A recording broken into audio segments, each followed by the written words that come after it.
მოგესალმებით მეგობრებო, TV Plus-ის ეთერიდან მეფუტკრეობა. დღევანდელი თემა იქნება ფუტკრის პირველი და მეორე ხილვა. ფუტკრის ნორმალური ცხოვრებისათვის რა არის საჭირო? ეს გაერთიანებული საკითხებია და ერთემად წარმოვაჩინე მე ახლა. როგორი სიტუაცია მეგობრო, ჩვენ წინა გადაცემებშიც ზოგიერთი რამ ამასთან დაკავშირებით ვისაუბრეთ, მაგრამ ახლა დეტალურად ვისაუბრებთ. რა არის პირველი ხილვა, რა არის მეორე ხილვა და რა არის სრული შეხება ფუტკართან. ფუტკრის ეს არის მე-12 გადაცემა თემით და რომ იცოდეთ რომ აი შემდგომისათვის თუ რამე ისეთი საკითხებია და დარჩენილი, აი ერთ საკითხი დამჭა ადრე, იმასაც თუ დრო დაგვრჩება ვიტყვით, მაგრამ მოდი ჯერ გადავიდეთ ამ თემაზე, ფუტკრის პირველი და მეორე ხილვა. ეხლა რას ნიშნავს ხილვა? ხილვა ეს არის ნახვა ფუტკრის, მოდი ჯერ პირველი ხილვა შევეხოთ. აი მაგალითად თებერვლის თვეში, როდესაც სითბო ჩავარდება, ფუტკარი მოძრაობს და გადის, მაგრამ იმდონეზე არ არის შენ რომ სკა გახსნა და ჩახედო, იმიტომ რომ გუნდი მთლიანად არ არის დაშლილი, ჯერ კიდევ ნახევრად შეკრულია გუნდი და შეიძლება ჩაკვერცხილი კონდეს, მაგრამ ყოველ შემთხვევაში თავს იკავებ, რომ არ გახსნა გარეგნული შეხედულებით, როგორ უნდა მოვიქცეთ, რომ აი თან აღრიცხვის ჟურნალი უნდა კონდეს და გააკეთო აღრიცხვის თქვათ პირველი რიგის მე რამდენი სკა სად როგორი მოძრაობა ფუტკრის გარეგნული ხილვა, პირველი ხილვა ხდება აი ფუტკრის მოძრაობით. ფუტკარი თუ ინტენსიურად მოძრაობს, ესე იგი შიგნით ნორმალურად არის ფუტკარი, ფუტკრის სითბოც, თუ ნელა მოძრაობს, ესე იგი რაღაც აკლია, ესე იგი შიგნით არ არის ინდონეზე სითბო და გარეთ ფხიზლად არ არის, მაგრამ თუ დააკვირდე პირველი ხილვის დროს გარედან ვიძახი ეს პირველი ხილვა, გარედან უნდა ჩატარდეს, იმიტომ რომ იმ დროისათვის მაგალითად თებერვლის 25-ში, აი თებერვლის დასაწყისშიც კი, როცა კაი სითბოებია, ფუტკარი მოძრაობს.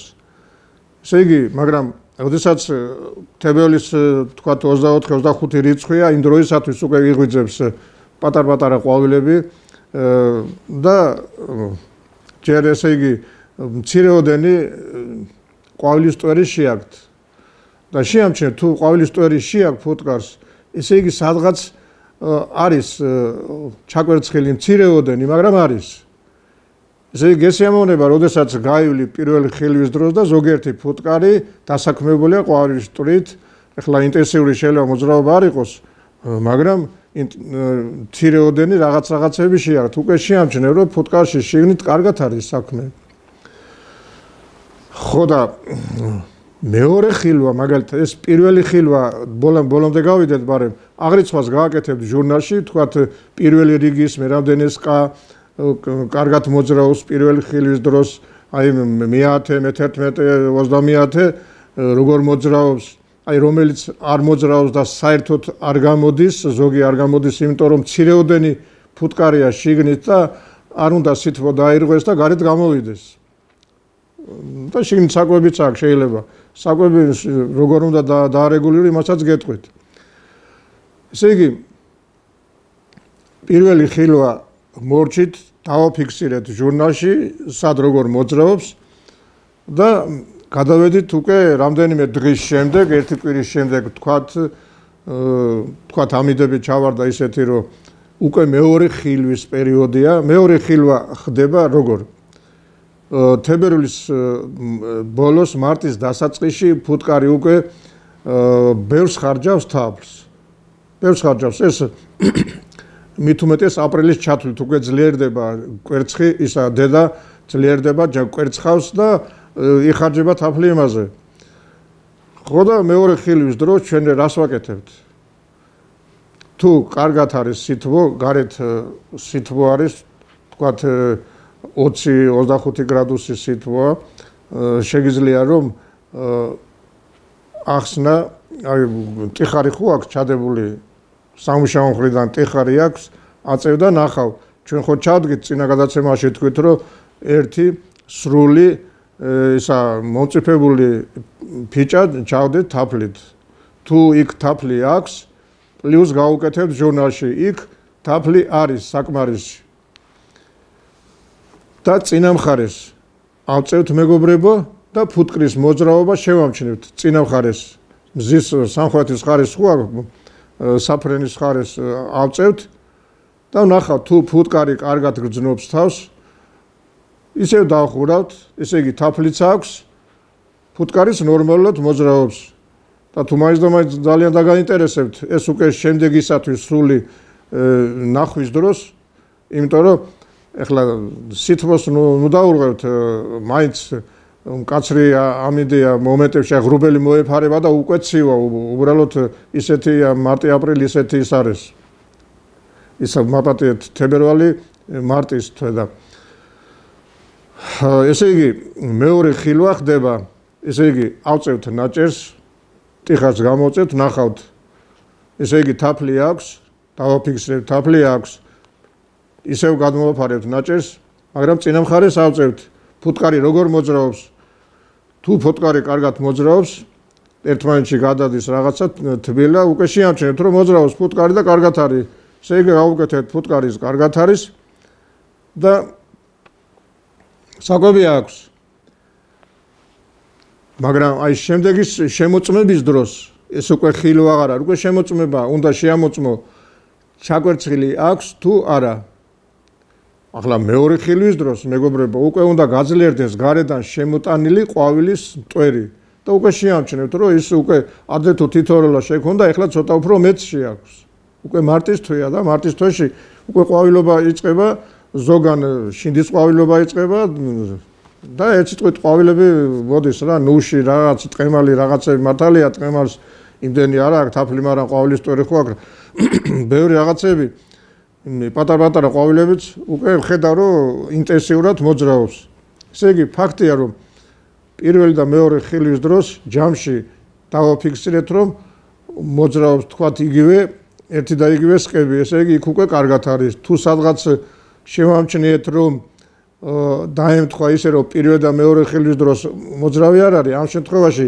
ჩვენ შეგვიძლია აი მეორე ხილვის დროს კარგად ვნახოთ ავწიოთ თუ ფუტკარია და მცირია ჯობია სასწრაფოდ დავაფაროთ ისე ჩვეულებრივად სითბო მივცეთ და გავანებოთ თავი და მე უკვე მარტის შუა რიცხვებში მთლიანი უკვე შემოწმება იწყება ფუტკრის და აი იმ დროს უკვე დეტალურად ჩანაწერს გავაკეთებთ თაფლი თუ აქვს ჩავწერთ აქვს თაფლი თუ ჩაკვერცხილი აქვს სადღაცას უკვე ბარტყიც აქვს ჩავწერთ რომ კვერცხიც აქვს ბარტყიც აქვს და ნორმალურად არის აი ზოგან შეხვდები რომ ესე მცირეოდენი ფუტკარია და არაფერი საშველი არ არის მაგრამ ჯერჯერობით თავს დავანებებთ აპრილის დაველოდებით თუ აპრილში უფრო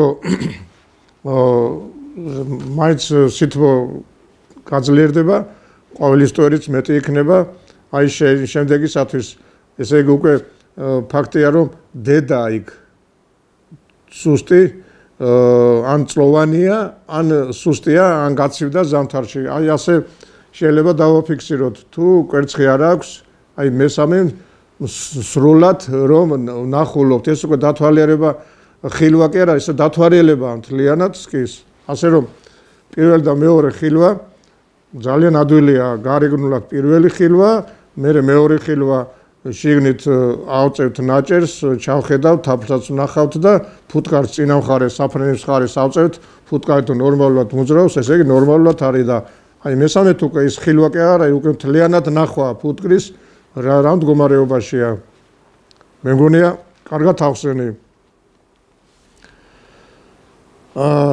შემდეგი ფუტკრის ნორმალური ცხოვრებისათვის რა არის საჭირო მეგობრებო აქ ახლა რამდენიმე საკითხი მაქვს და ამ საკითხებზე გავამახვილებ შემდეგ ნორმალური ცხოვრების რა არის საჭირო?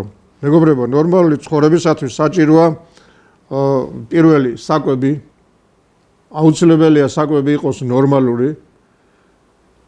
მით უმეტეს დაზამთრების პერიოდში, აი როდესაც პირველი და მეორე ხილვა ვნახეთ, იქ ეხლა თუ ნორმალური თაფლია და ნორმალურად იკვებება, ნორმალურად არის მარტყიც და თვითონ ფუტკარიც. ესე იგი, საკვები აუცილებელია, სითბო და მკურნალობა. აი ეს სამი რამ ფუტკრისათვის აუცილებელია. ესე იგი, საკვები, სითბო და მკურნალობა. თუ ეს ყველაფერი მოგვარებულია ფუტკარში, აუცილებლად მეგობრებო, იქ არაფერი არ გაჭირდება და ყველაფერი რიგზე იქნება.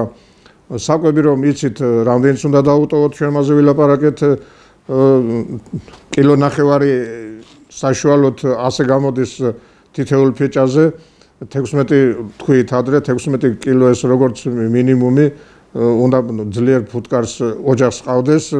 სითბო იცით რომ ორხევი დათვუნება არ არსებობს ფუტკარში, აქ თუ სუსტია გვერდებზე ტიხარებს და მე დაუთვუნებთ კოხტად სითბო როგორ არის ითი ერთხარზე იცის ბევრმა, მაგრამ თუ სუსტია ძალიან ძნელია, უძნელდება ფუტკარს იქით გადასვლა, იმიტომ რომ სუსტია და სითბო არ უნდა რომ გუნდი დაიშალოს და გადავიდეს. ეხლა წარმოიდგინეთ ფუტკარი თქვათ სუსტია, გათავდა აქეთ თაფლი და მეორეზე უნდა გადავიდეს.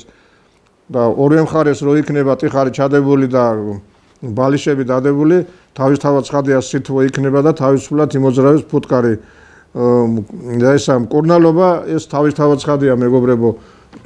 ეხლა მე არ ვიცი ადრე რამდენიმე ათეული წლის წინათ ეს მკურნალობა პირველ ხარისხს უნდა თითლებოდა ფუტკარში, რომ აი აუცილებელია მკურნალობა, იმდენად არ ვიცი, იმიტომ რომ ლიტერატურაში 70-იანი და 60-იანი წლების შემდეგ შემოვიდა რაღაცები, თუმცა ადრეც იყო რაღაცეები, მაგრამ მკურნალობა აუცილებელია მეგობრებო. ზოგმა იცის შემოდგომით უმკურნალებს და გაზაფხულზე არ ამ პირიქით გაზაფხულზე უკურნალებს და რახან გაზაფხულზე უკურნალა შემოდგომით აღარ კურნალობს. არ შეიძლება გაზაფხულზეც უნდა უკურნალო და შემოდგომაზეც უნდა უკურნალო.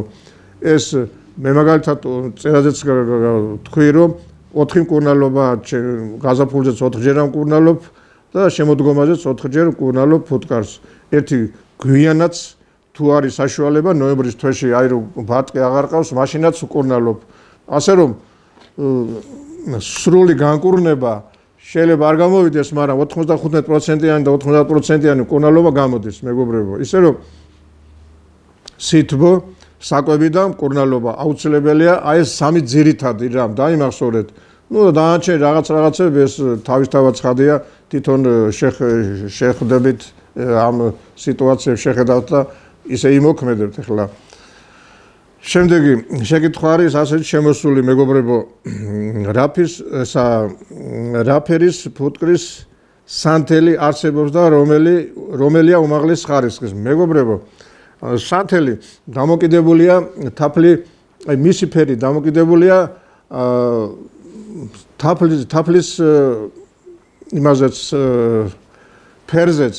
ეხლა ზოგი მუქია, ზოგი მაგალითად ცაცხვის და აკაციის ცაცხვის ცოტა უფრო მოყვითალო, ცაცხვის მოთეთრო და ეხლა მთავარია მეგობრებო, ფერს მნიშვნელობა არ აქვს, მთავარია იყოს უმაღლეს ხარისხის სანთელი.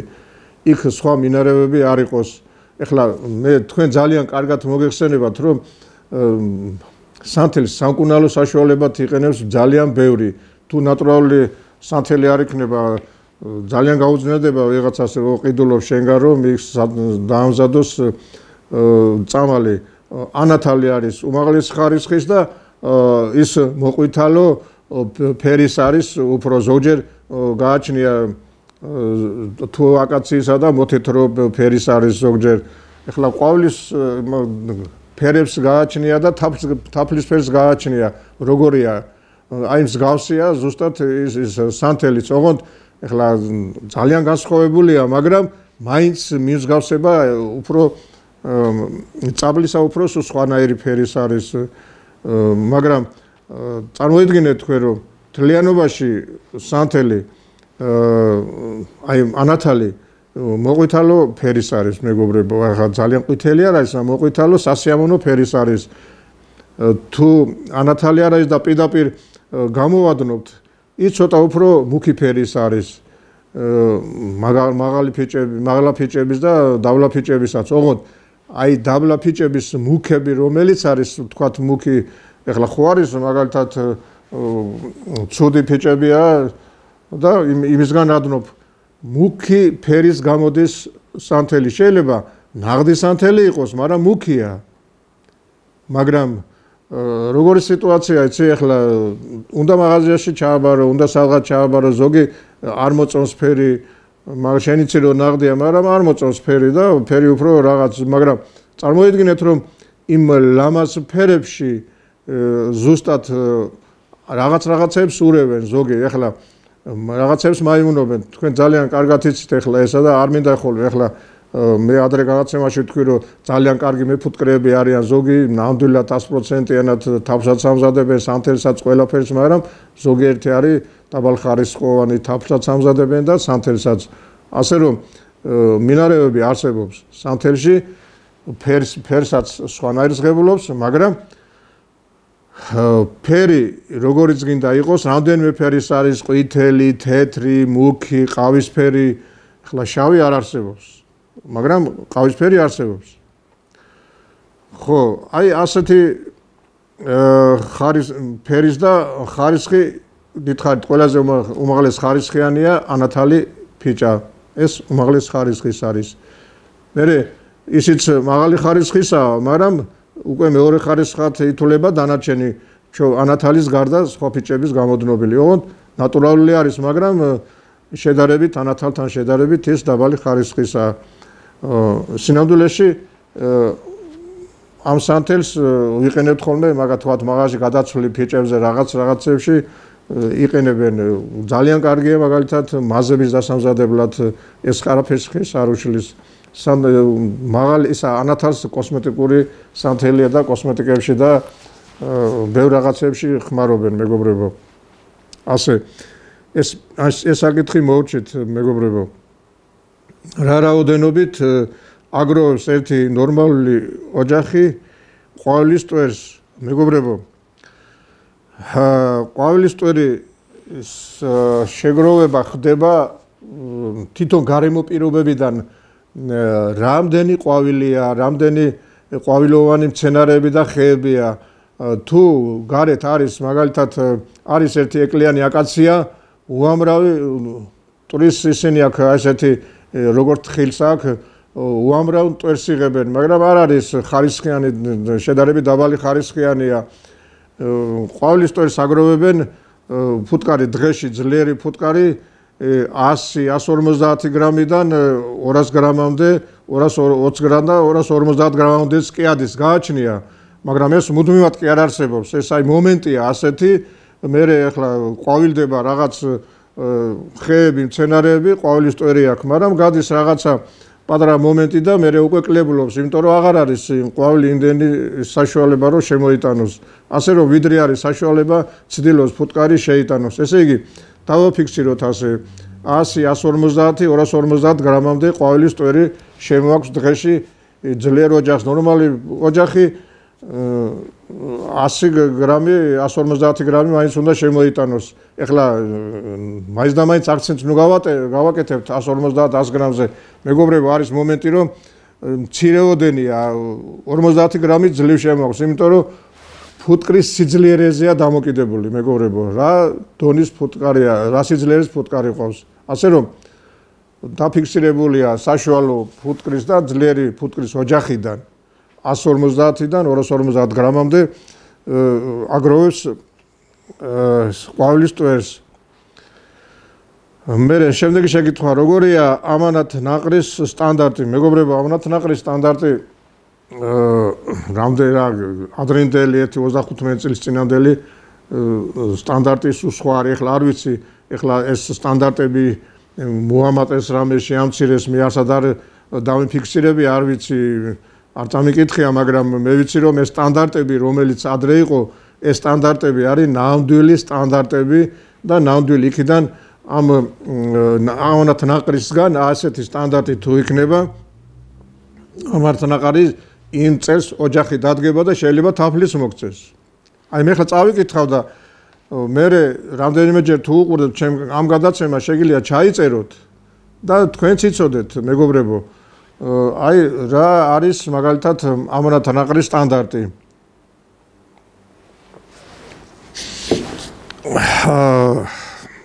ეხლავე 4 ჩარჩოიანი ყუთი არის ფანერის ყუთით შეიძლება რაღაც მაგრამ ფანერის ყუთი იმიტომ რომ ეს სუბუქია და ამონათ ნაყარი რო იმაში ჩასვა გადმოთატანა და ისე და სამოძრაოდ კარგია.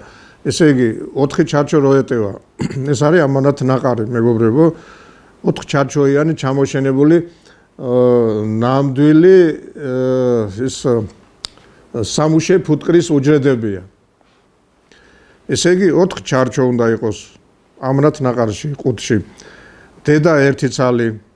დედა უნდა იყოს ახალი მიღებულია რომ ახალი უნდა იყოს ემჩნევა ახალ დედას და ძველ დედასაც რო ნახავ ჩაკვერცხილი რაც არის უკვე შეამჩნევ თუ ნორმალური ჩაკვერცხილია რაღაცა ესეთნაირად აი წრიული და ერგული გამოტოვებული არა უჯრედები ესე კაი დედა მე მიხვდით ალბათ 4 ჩარჩო 1 დედა დედას შეამჩნევ იქავე ჩაკვერცხილი რომა აი წაიგითხავთ ახლა რომ თქვენც მე ჩანაწერებს რო გააკეთებთ ჩარჩო ჩამოშენებული სამუშე 4 უნდა იყოს მუშა ფუტკრისთვის ის ამავლები ახლა გამორიცხულია მეგობრებო თუ არის 1 2 და ნათი რაღაცა მცირეოდენ კუთხეში ეგ დაშვებულია აუცილებელიც კი არა რომ მამალი ყავდეს რა თაფლი 3 კილო 3 კილო იცით ახლა მეგობრებო ახლა 4 ჩარჩოზე 3 კილო კი უნდა იყოს ცოტა მაღლა თუ იქნება ძალიან კარგი იქნება ახლა როგორია მეგობრებო შეიძლება 2 ჩარჩოზე კონდეს კილო ნახევარი შეიძლება 3 ჩარჩოზე კონდეს 3 კილო და შეიძლება 4 ჩარჩოზე განაწილებული ესე იგი 3 კილოგრამი რატომ ახლა აი თქვა გადაიტანე სადღაც შორს ვიღაცა მიყიდა წაიღო საკვები ხო უნდა კონდეს რომ გაატან შეიძლება 1 დღე 2 დღე იმან ვერაფერი ისა თქვა გადაიტანა 100 კილომეტრი და დადო ისა 1 ესე იგი საკვებად ხო უნდა კონდეს აუცილებელია სტანდარტია ესა რომ რო ყიდულოს ვიღაცა ეს 3 კილო თაფლი უნდა კონდეს ზედ პარტყიანი ჩარჩო ესე იგი 1/9 მაინც უნდა იყოს 1/9 როგორ ახლა ხვარი მაგალითად პარტყი არის ერთი უკვე დახურული და მეორეც ნახევარი დახურულია მაგრამ აი ქვევით ამ ხარეს კვერცხებია და ნელ-ნელა იმასაც ხურავს აი თქვა გადავიხედეთ მესამე ჩარჩოზე და იქაც ჩაკვერცხილია ესე იგი დედაც კაია და ჩაკვერცხილიც აქვს ესე იგი სტანდარტი დაიმახსოვრეთ მეგობრებო ესე იგი ისა 1/9 ჩარჩო უნდა იყოს ბარტყით შემდეგი ფუტკრის რაოდენობა უნდა ფარავდეს 3 ჩარჩოს ეს სრულად აუცილებლად და მეოთხე ჩარჩოზეც უნდა იყოს გადასული მეგობრებო ეხლა მე არ ვიტყვი რომ ეს 4-ვე ჩარჩო უნდა იყოს იმ დონეზე რომ ჩამოკიდებული იყოს ზედ ფუტკარი არა მეგობრებო 3 ჩარჩო სრულად უნდა იყოს დაფარული და მეოთხე ჩარჩოზე გადასული ცოტა მაინც აი ეს სტანდარტი გაგიმეორებთ ყუთი 4 ჩარჩოიანი 1 დედა 1 ცალი ჩარჩო ჩამოშენებული სამუშე 4 ცალი 4 ფიჭა თაფლი 3 კილო პარტყიანი ჩარჩო 1/9 და ფუტკარი 3 ჩარჩოს სრულად უნდა ფარავდეს და გადასული იყოს მეოთხე ჩარჩოზე ცოტა მაინც ასე რომ აი ეს სტანდარტი ვინც ყიდულობს აი ამ სტანდარტს უნდა აკმაყოფილებდეს მეგობრებო ნუ თავისთავად ცხადია ახლა თქვენ თვითონ შეხედავთ იქა შეიძლება სიტუაცია ისე მოგეწონოს რომ კიდევაც მისცეს ზაკაზე და სხვაც იყიდო ასე რომ აი ეს სტანდარტი არის ძალიან მიღებული და ეხლა ერთი რამ ძალიან კარგი რამ უნდა გითხრათ ეხლა ფუტკარს უთქვავს რა აი ძალიან სასიამოვნო ის არის თქვენ რომ გძინავთ ჩვენ ვმუშაობთ ეს ხალხური ის არის გამოთქმა და შედარებაა რა ფუტკარი როგორი უფრო ყუად ისა კარგად მუშაობს და შედარება ადამიანთან სხვა ცხოველთან რაღაც ესე იგი თქვენ რომ გძინავთ ჩვენ ვმუშაობთ ნუ შემაწუხებ და არ გავბრაზდები წარმოგიდგენია როგორი რეალობასთან არის ახლოს შრომაში და ოჯახის დაცვაში შემეჯიბრეთ ესე იგი წარმოგიდგენიათ მართალია შრომაში და ფუტკრის ოჯახის დაცვაში შეუდარებელია ფუტკარი მეგობრებო თავს გაწირავს და იცავს ბოლომდე მომიარე და კმაყოფილი დარჩებიო სწორია ახლა თუ არ მოუვარე ახლა ზოგმაიცის ასე გაანებებს თავს და ერთი თვის შემდეგ მივა და მე ბუზღუნებს რომ როგორ ესე არა მაგ ყურადღება უნდა და მიქცევა უნდა და კი ბატონო მიიღებ შედეგსაც მომიარე და კმაყოფილი დარჩებიო ფუტკარს უთქავს ეს ყველაფერი ფუტკრის ადამიანის გამოგონილია მაგრამ მithom ფუტკარმა თქვა სინამდვილეში ეს შედარება მეგობრებო ძალიან კარგი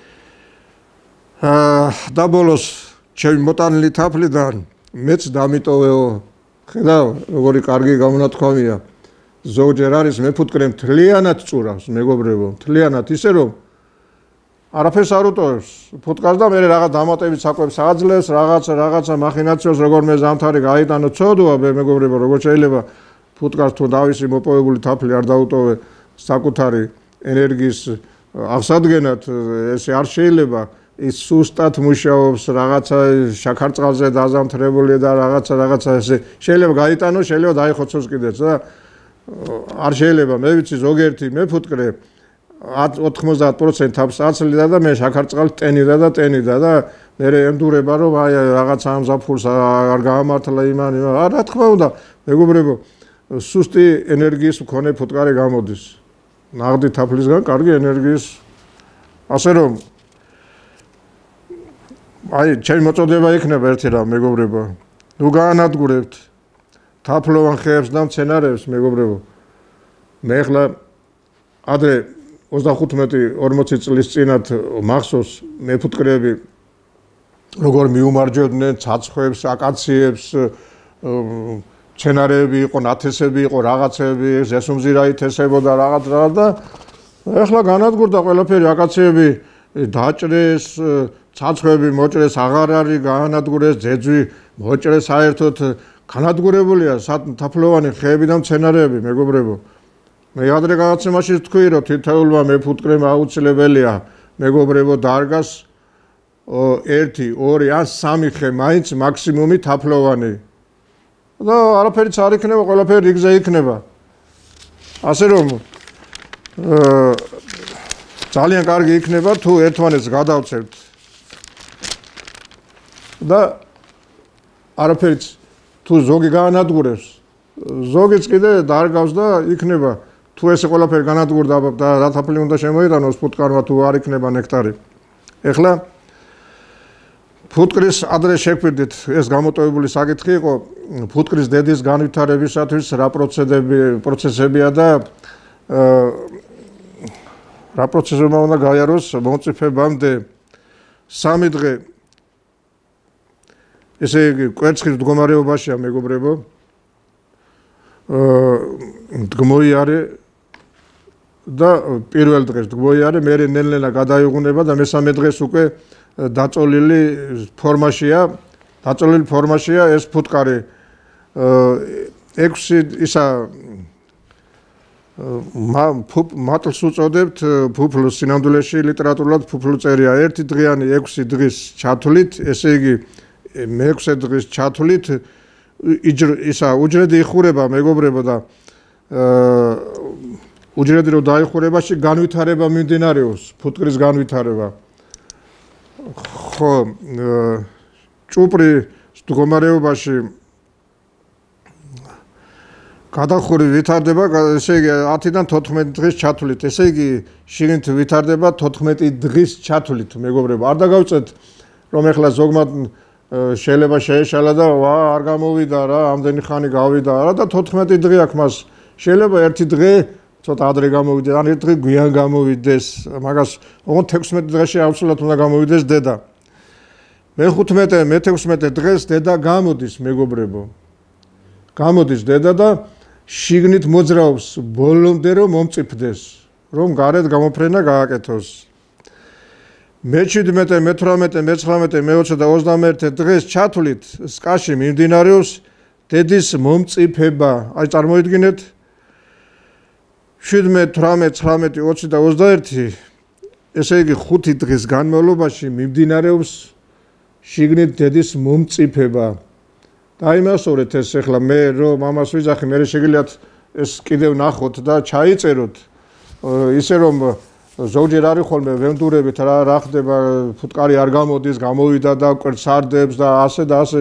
სინამდვილეში შიგნით მომწიფების პერიოდი მიდის, მეგობრებო, ჯერ კიდევ შიგნით ბოლომდე ჩამოყალიბ ხო გამოდის ზოგჯერ პატარა რაღაცა და გონია მაგრამ სინამდვილეში ამ 5 დღის მანძილზე ჩამოყალიბდება როგორც ნამდვილი დედა ფუტკარი და მე ახდენს გამოფრენას მეგობრებო 22, 23 და 24 დღეს ახდენს გამოფრენას ესე იგი როგორი სიტუაცია ამ 3 დღის მანძილზე ერთხელ გამოფრენას აკეთებს თუ წმები არ დაემთხვა და რაღაც ცუდი ამინდები არ იყო 3 გამოფრენას აუცილებლად აკეთებს გამოფრენას ერთხელ აკეთებს შეჯვარდება მეორე დღისით კიდევ გამოფრენას აკეთებს და შეჯვარდება და მესამე დღისითაც 3 დღის მანძილზე შეჯვარებას აკეთებს რამდენიმე ფუტკართან რა თქმა უნდა შეჯვარებული მამალი ფუტკარის იხოცება მართალია მაგრამ რაც მეტი შეჯვარდება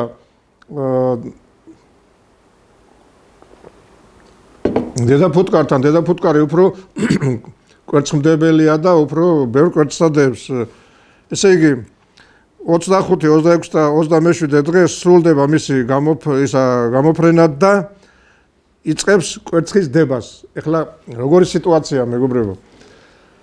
როდესაც კვერცხის დებას დაიწყებს ინტენსიური მოძრაობა ფუტკრის. უკვე ეხალისებად ფუტკარს რომ აი ახალი დედა კვერცხი დადო და ყვავილის ტვერი ამარაგებს და შედის და შენც გიხარია რომ აი ფუტკარი ამოძრავდა ძალიან დედამ კვერცხი დადო და თუ ის სრული დედა კარგი დედა და სრულად კვერცხს ადებს და კარგი დედა აი ემჩნევა რომ აი ეს წრიულად დებს ერთ ადგილას კომპაქტურად და მერე ნელ-ნელა ვრცელდება შემდეგ უჯრედებში და მიყოლებით არის დახურული მერე ჩანს იქა და მატლი და კიდევ ნელ-ნელა იხურება დაბლა კვერცხი. ესე იგი ეს ნორმალური დედაა მეგობრებო. ისე რომ თუ გამოტოვებული უჯრედები აქ-იქ დებს და მერე უჯრედები გამოტოვა და რაღაცა მაშინ ეს არ გამოვიდა, ესე იგი ნორმალური დედა. ზოგჯერ არის გამოსული დედა მაგალითად იკარგება ან ფრინველი ჭამს რაღაც და არის ხოლმე ასეთი შემთხვევა, ეს ახლა 10% დაშვებულია მეგობრებო, რომ ასეთი რაღაცა მოხდეს, ახლა გულგასახეთქი არ არის. თავარია რომ დროზე ისა ნახო და შეაფასო სიტუაცია და ის ფუტკარი რო არ დაელიოს, მიაშველო კვერცხი. ესე იგი რა პროცედურები გავიარეთ? უყურე 6 პროცედურა გაიარა ფუტკარმა, რომ სრული კვერცხმდებელი გახდეს. ესე იგი წარმოიდგინეთ პირველი 3 დღე ესე იგი მერე კიდევ 3 დღე უკვე გადაიხურება და მერე მიდის შიგნით განვითარება და აი გადახურვის პერიოდში ზუსტად კიპადებს კვერცხს მეგობრებო. აი გადახურვის პერიოდი წარმოგიდგენიათ ინდონეზია ისიც ეხლა ამდენი ტვინისადმისა თავიდანვე არ ჩადო ისა და კვერცხი და აი ესე იგი რო იხურება აი იმ დროს დებს რომ ის ვითარდება იცის რომ მალე უნდა გამოვიდეს ხო და ვითარდება შიგნით ეხლა დედასაც კი არ ერიდებიან ის კიპაროვაი დედა მაგალითად დედაა და იქ კვერცხი არ დავდოთ იქ ყველგან მამლის უჯრედშიც დებს დედის უჯრედშიც და მუშა ფუტკრის უჯრედშიც ასე რომ მეგობრებო დედა ფუტკარი მთავარია იცით სკაში თუ არის ნორმალური დედა ნორმალური ოჯახია თუ არა და თავისთავად ცხადია, გითხარით, ეს პროცედურები უნდა გაიაროს, ნუ შეეშინდება, რომ თქვათ მაგალითად დედა განაყოფიერდა, შიგნით უცბად გამოვიდა და შიგნით კვერცხს ხერდა და უნდა დაველოდოთ 1-6 დღე მაინც, თუ ამინდები დაემთხვა, შეიძლება ვერც გამოვიდეს, შეიძლება ისე დაემთხვა მთელი ერთი თვე წვიმები იყოს რაღაცა და ვერ გამოვიდეს. ესე იგი, მაინც უნდა ყურადღება მივაქციოთ ამ დროს. დღეს ამით დავამთავროთ, მეგობრებო, დიდი მადლობა ყურადღებისათვის. კარგად ბრძანდებოდეთ.